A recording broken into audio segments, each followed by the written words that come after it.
Porque capitalismo não pode se importar a lógica estrutural que penaliza pessoas deficientes. Peter Joseph, 19 de novembro de 2025. As sociedades modernas muito se orgulham de seu suposto progresso moral. Celebramos os direitos das pessoas deficientes, promovemos inclusão, construímos infraestrutura de acesso, financiamos organizações de caridade e divulgamos slogans sobre diversidade. Nos vangloriamos de sermos compassivos e esclarecidos. No entanto, debaixo do verniz dessa fachada, esconde-se uma verdade bem incômoda. A estrutura econômica predominante, capitalismo, não pode cuidar genuinamente de gente deficiente, não porque indivíduos sejam insensíveis ou maliciosos, mas porque a lógica da economia de mercado pune sistematicamente qualquer um que não se conforme à sua definição de produtividade. Na estrutura capitalista, sobrevivência é condicional.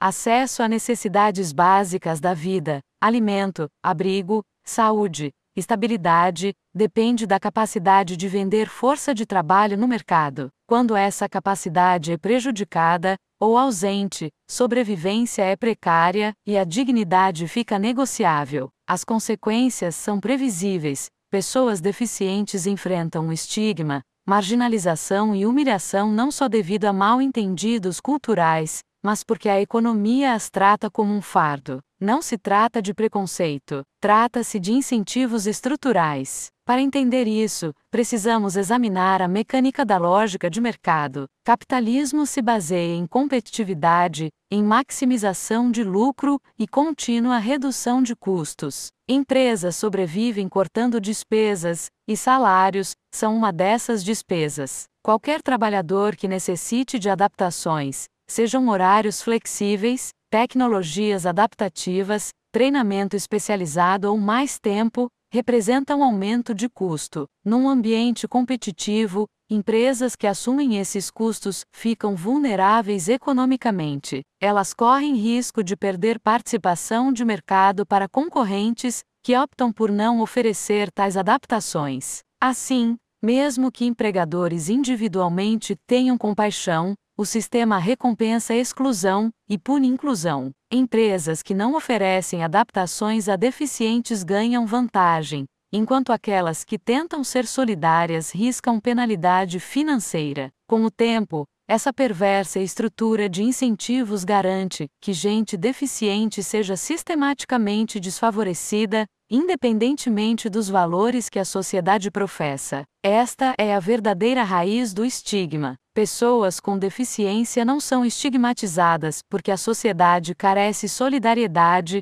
elas são estigmatizadas porque é embutido no sistema econômico ensinar que elas representam ineficiência, custo e risco. Quando o mercado define valor como produção mensurável, qualquer desvio desse modelo padrão na produtividade vira uma deficiência econômica. Junto a essa tendência ainda vem o mito de pessoa improdutiva. Capitalismo promove a crença de que contribuição é definida unicamente por trabalho que possa ser mercantilizado. Se o trabalho de alguém não pode ser vendido com lucro porque é lento, intermitente, cognitivamente diferente ou incompatível com os rígidos ritmos industriais, então, ela é tratada como sem valor. Essa visão de mundo descarta categorias inteiras da capacidade humana. Pessoas com autismo, DDA hiperativo, depressão, estresse pós-traumático, ansiedade, deficiência intelectual, doenças crônicas ou limitações ligadas a traumas são descartadas não porque não tenham valor, mas porque seu valor não se conforma às medidas e otimização financeira de trabalho de mercado. Na verdade,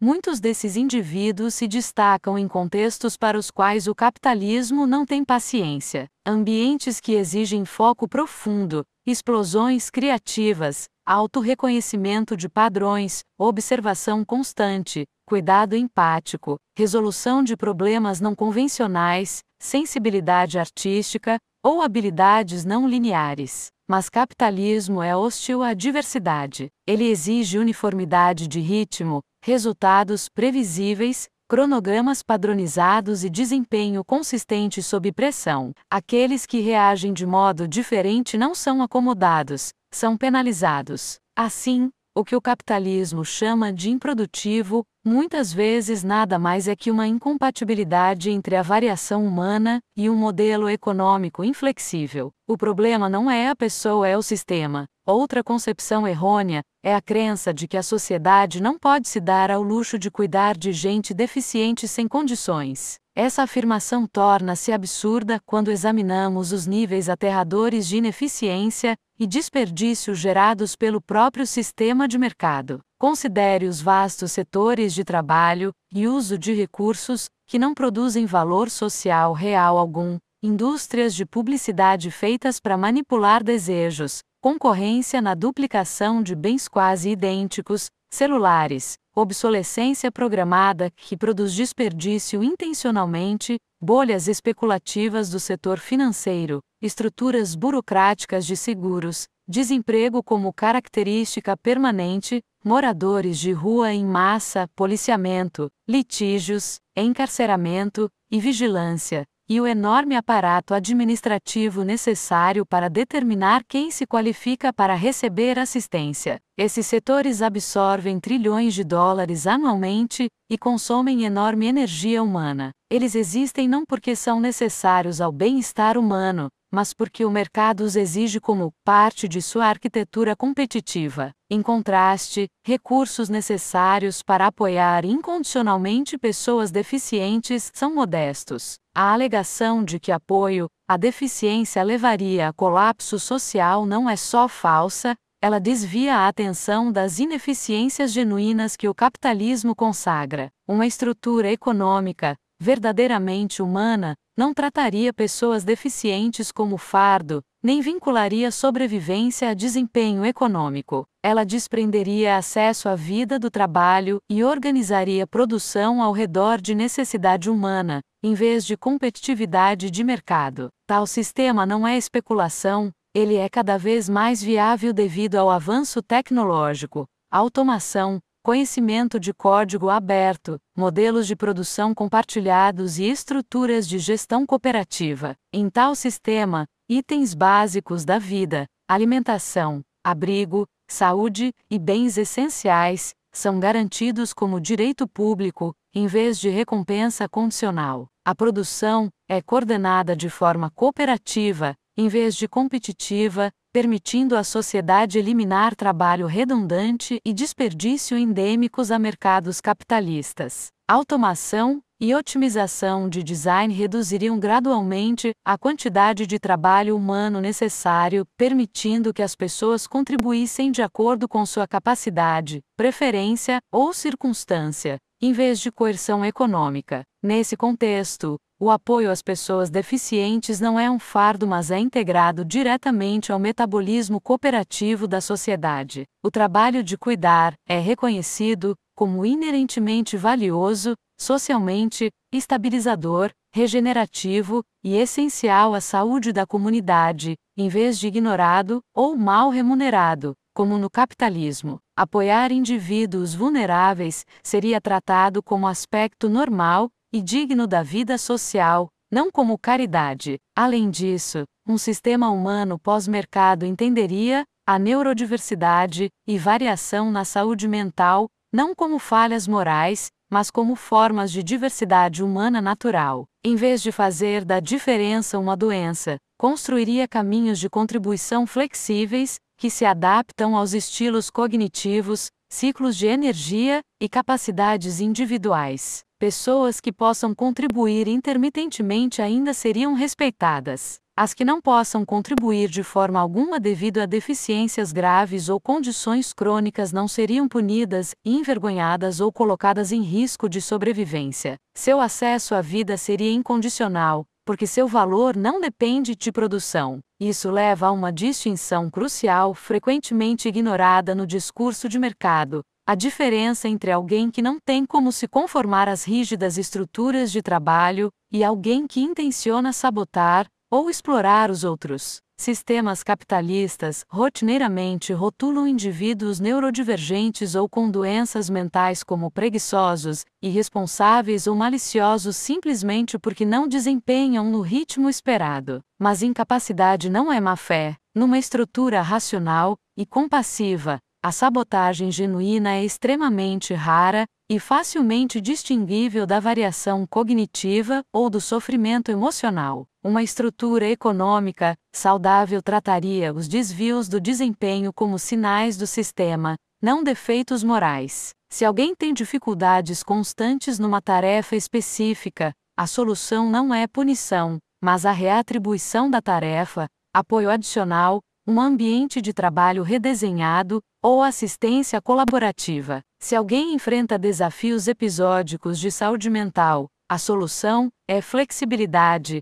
não exclusão. Se alguém tem diferenças sensoriais, o ambiente deve se adaptar. E se alguém não pode contribuir de forma alguma, permanece como membro pleno da comunidade independentemente disso. O que importa num sistema assim não é conformidade, mas dignidade humana e viabilidade sistêmica. Uma sociedade que reconhece isso se torna mais forte, não mais fraca. Apoiar pessoas com deficiência produz estabilidade a longo prazo, comunidades mais saudáveis e maior coesão social. Punir vulnerabilidade só produz alienação, sofrimento e potencial desperdiçado. A questão fundamental é: um sistema econômico que liga sobrevivência a desempenho não tem como ser compassivo. Ele pode ter pena de pessoas com deficiência, pode subsidiá-las, pode criar estruturas de caridade para suavizar seus aspectos mais severos, mas não pode lhes dar dignidade incondicional, porque dignidade incondicional viola a lógica do sistema. Em capitalismo, você precisa merecer seu direito de viver. Aqueles que não podem merecer são deixados à mercê de filtros burocráticos ou da bondade privada. Isso não é civilização, é misericórdia condicional disfarçada de ética. Uma sociedade que trata seus membros deficientes com dignidade genuína deve redesenhar sua arquitetura econômica da base. Deve abandonar a ideia de que o valor humano pode ser medido por quanto produz. Deve reconhecer que cuidar dos vulneráveis não é um ato periférico de generosidade, mas função central da vida social. E deve garantir que sobrevivência nunca esteja condicionada a desempenho econômico. Capitalismo não permite se importar, não porque as pessoas sejam indiferentes, mas porque sua estrutura não permite. O sistema recompensa exclusão, penaliza diversidade e moraliza produtividade. Trata seres humanos como unidades econômicas, em vez de fins em si mesmos. Se formos sinceros quanto à inclusão, dignidade e compaixão, não podemos simplesmente reformar essa estrutura. Devemos substituí-la por uma que trate pessoas como seres humanos em primeiro lugar e produtivas em segundo, se é que as trate. Até lá, as pessoas deficientes continuarão a arcar o custo de um modelo econômico que nunca foi projetado para incluí-las. E a sociedade continuará a confundir violência estrutural com fracasso pessoal, reforçando uma narrativa moral que justifica exclusão enquanto mascara a verdadeira causa. Necessitamos melhor. Uma civilização digna desse nome não condicionaria sobrevivência, nem estigmatizaria diferença, nem trataria cuidado como fardo. Uma sociedade humana trataria cada pessoa como inerentemente valiosa, merecedora da vida sem pré-condições. Construiria sistemas que se adaptam às pessoas, não sistemas que exigem que as pessoas se adaptem ou sejam descartadas. Capitalismo não se importa, mas nós nos importamos. E é hora de construirmos um sistema que se importe. Obrigado por ler Peter Joseph, Substack. Inscreva-se gratuitamente para receber novas publicações e apoiar meu trabalho. Peter Joseph é cineasta e autor, apresentador do podcast Revolution Now, e seu trabalho pode ser apoiado pelo Patreon.